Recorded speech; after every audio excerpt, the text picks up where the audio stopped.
Sa tingin nyo, pwede po ba kayong mailigtas ng papel at lapis kung halimbawang na-deploy kayo at hindi kayo kinalad sa mga employer?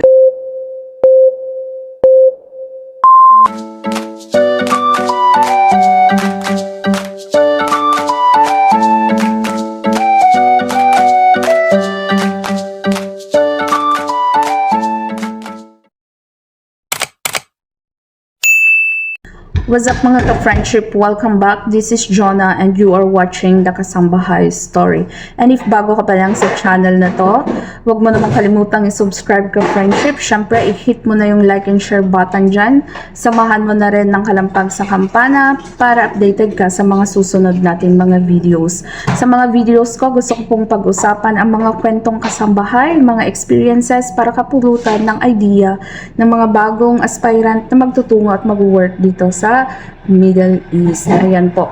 Napansin ko po karamihan sa mga nanonood, hindi pa po nakapag-subscribe. Baka naman, samahan nyo na ako hanggang sa dulo ng video na to.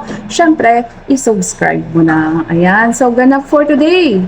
Nagtitimpla ng shy itong kasama ko at mag-coffee break muna tayo. Ayan. So, kamusta? Shout out sa lahat ng ating mga subscribers dyan. Thank you so much. Nasa 800 plus na po tayo. Maraming salamat po sa inyong suporta. And syempre, samahan nyo pa po ako. Konting-konti na lang para ma-reach ko yung goal ko na 1,000 subscribers. Thank you so much. Sa lahat na magko-comment and nagko-comment, thank you po sa inyong lahat. Ayan. So, anong topic natin for tonight? Kasi gabi na po. Ayan. Topic natin, na-imagine nyo ba guys? Or sa tingin nyo, pwede po ba kayong mailigtas ng papel at lapis kung halimbawang na-deploy kayo at hindi kayo pinalad sa mga employer? What do I mean hindi pinalad? Kung halimbawang nagpunta kayo dito at malupit ang inyong mga amo. Malupit? May mga ganun pa ba? Malupit? Pwede kaya tayong mailigtas ng papel at lapis? Sa tingin nyo guys, pa-comment nga. Okay. May mga malulupit pa bang mga employer? Nire-regulate naman na nila yung mga labor laws. No? Sa palagay nyo guys, well, ganito po yan. Meron at meron pa rin. Syempre, ito na naman po tayo. Magkakaiba po tayo ng mga sitwasyon. Magkakaiba po tayo ng mga magiging amo. Magkakaiba po sila ng mga ugali. Yan. Pero, meron at meron pa rin pong mga abusadong employer. Bakit nga ba no, hindi matanggal-tanggal yung mga ganitong klase ng amo? Bakit nga ba? I think, opinion ko po. Opinion. No, so lahat naman tayo dito may mga kanya-kanyang opinion. Well, isa sa mga reason marahil kung bakit hindi totally nawawala itong mga ganitong klaseng mga amo, yung mga abusadong amo. Kasi way back, maraming panahon na noon, way back, mga sinaunang tao nila dito. Tapos may mga galing sa ibang bansa na magtatrabaho sa kanila bilang mga kasambahay.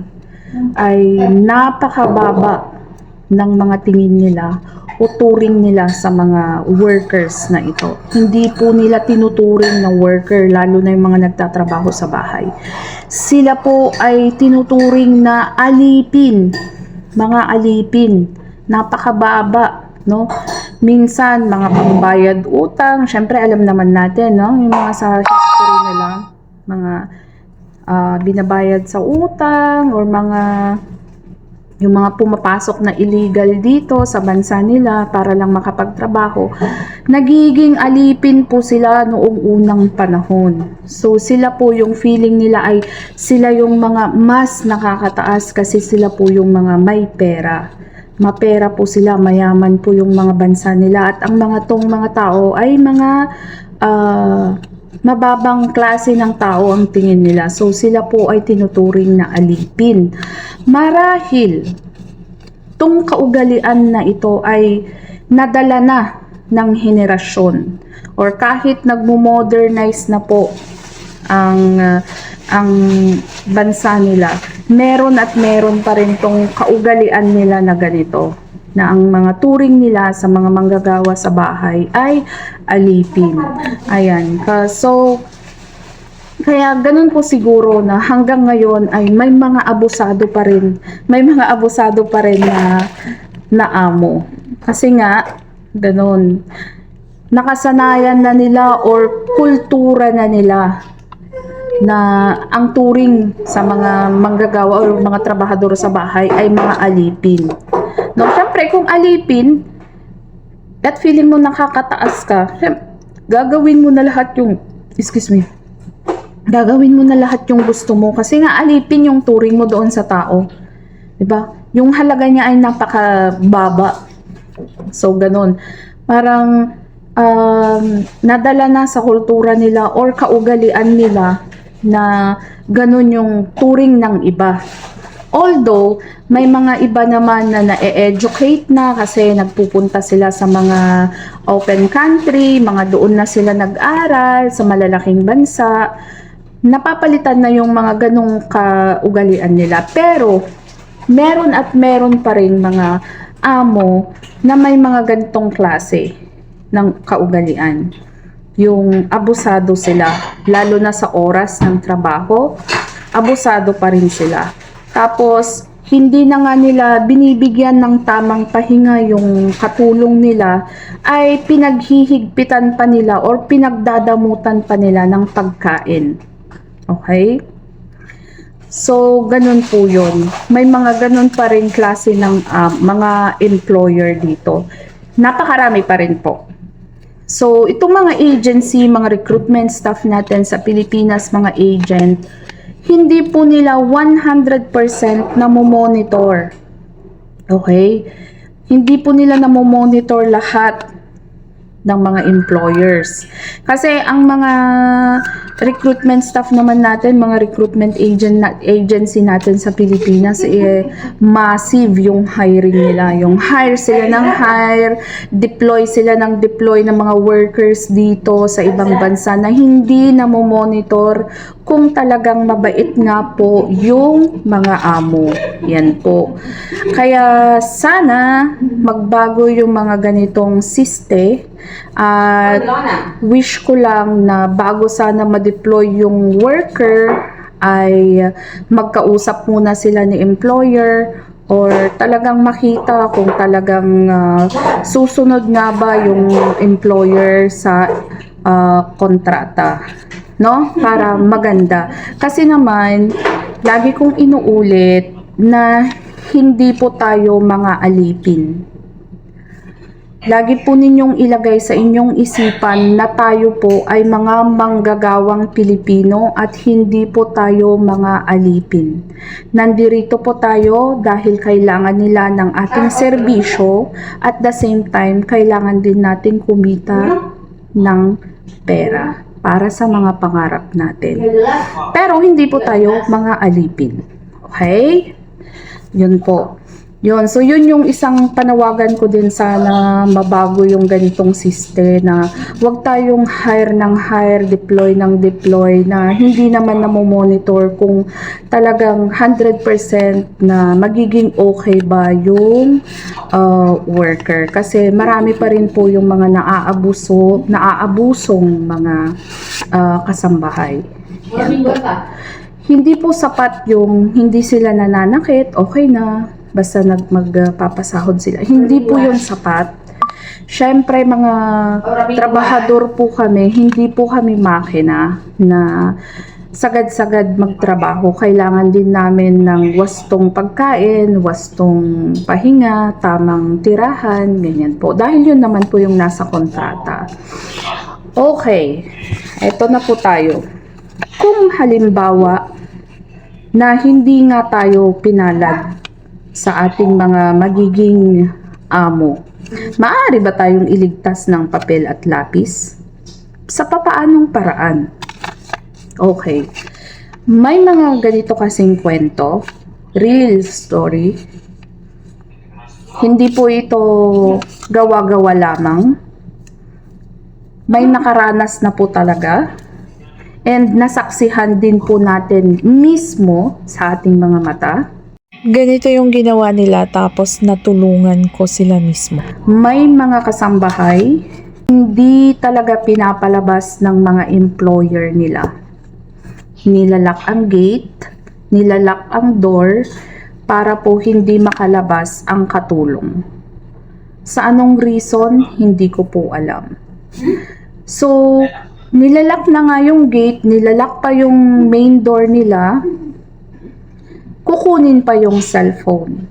So, ang hirap, 'di ba? At kung kayo ay makaranas ng ganitong sitwasyon, tapos ang employer ninyo ay nananakit, okay, kasi ewan ko sa kanila pero kadalasan, lalo na sa mga nag-work sa bahay, no, may mga among nananakit talaga. Kung mangyari ito, wag nyo nang hayaan or wag nyong itolerate na kayo ay araw-araw na sinasaktan. Kung maaari, gumawa po kayo ng paraan para makakontak sa inyong family at i-coordinate nila sa inyong mga agency, at si agency ang kukontak mismo sa employer, or kung hindi makontak si employer ay sila ang kukontak sa embassy, para si embassy ay gagawa ng paraan para po ma-rescue kayo.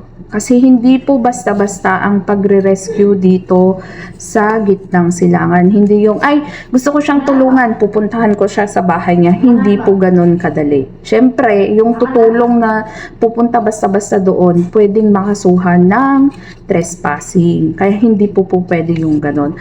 Merong proseso po ng pagre-rescue ng mga worker. Lalo na sa mga naaabuso talaga. So, ayan. Kung wala naman po kayong cellphone o kinonfiscate yung cellphone ninyo, na wala kayong pang-contact sa family ninyo, dito na po, ito na po yung papel at lapis na pwede nyong sulatan ng pangalan ng pamilya ninyo o numero ng pamilya ninyo, tapos sulatan nyo ng tulong or help. Ilagay nyo sa kahit anong lalagyanan at tsempuhan ninyo. Kung halimbawang wala ang inyong mga amo, ihagis ninyo, tignan nyo, halimbawa yung kapitbahay nyo, kapitbahay mo pala ay Pilipino, maaring itapon mo sa kanya or tumimbre ka sa kanya para matulungan na makontak ang family mo. Kaya napakalaking tulong kahit wala kang cellphone, maaari kang gumawa ng paraan. Yun po. Halimbawa, isulat mong ganyan. O, 'di ba? Yan, tapos nakalagay na diyan yung number ng family mo. Yan. Pero make sure na hindi ka makikita ng employer mo or sa kabila or kung saan mo man itatapon.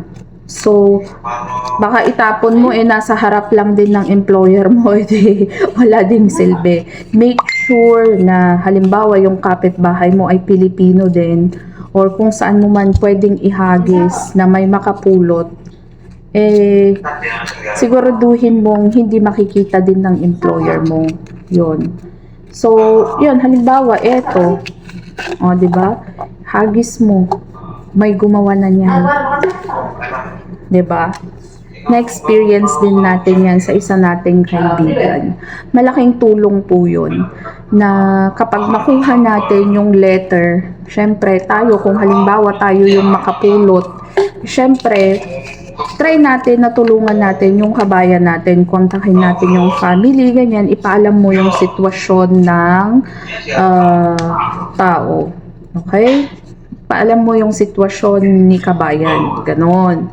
So malaking bagay, pwedeng makatulong po ito sa inyo, yung pagsulat kung hindi po kayo makalabas or kung hindi po kayo pinapayagang lumabas or kinonfiscate po ang inyong mga cellphone. Okay? Pwede po ninyong gawin yun. Kaya, lagi ko pong sinasabi mga ka-friendship, bago po kayo lumuwas or lumipad papuntang gitnang silangan, kailangan ninyong mag-iwan ng kopya ng kontrata ninyo sa mga pamilya ninyo, kopya ng passport ninyo sa inyong mga pamilya. Minsan din naman kasi itong mga agency, late na nila binibigay. So, wag naman pong ganun. Kung napirmahan na ni worker, hayaan ninyong picturean niya or ipakita niya or iserox man lamang niya para mabigyan niya ng kopya ang kanyang pamilya. Okay?